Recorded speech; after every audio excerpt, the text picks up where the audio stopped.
Good day everybody. I just want to share with you two things today, and one of them you should do and the other one you should avoid at all cost. So number one is you need to discover God's plan. You need to discover the mandate, the calling, the purpose, that which God has predestined you to be.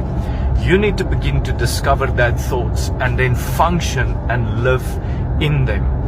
You see, God said to Jeremiah in Jeremiah chapter 1, He said that before you were born, I have already made mention of your name. I have ordained you as a prophet to the nations.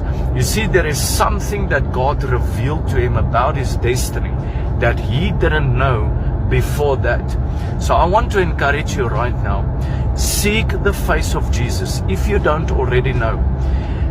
But begin to ask God about what He ordained you to be before the foundation of this earth. Is it in the fivefold office?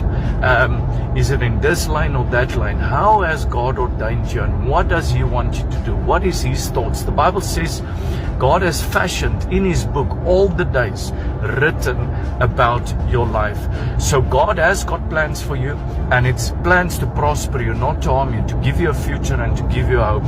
And then the second thing that you have to avoid at all costs is, once you've discovered your mandate, once you've begin to get the revelation of, God's plan and His thoughts for you, don't walk away from that. Don't get so discouraged that you begin to give up on that. Don't dig, and then halfway you just surrender and you begin to do something else, or whatever the case might be. You see, the enemy is going to try and do everything in his power to get you not to function in God's purpose. Because remember, when God delivered the people of Israel out of the bondage of Egypt, God already referred to them as His army, but they didn't see themselves as an army. They saw themselves as grasshoppers.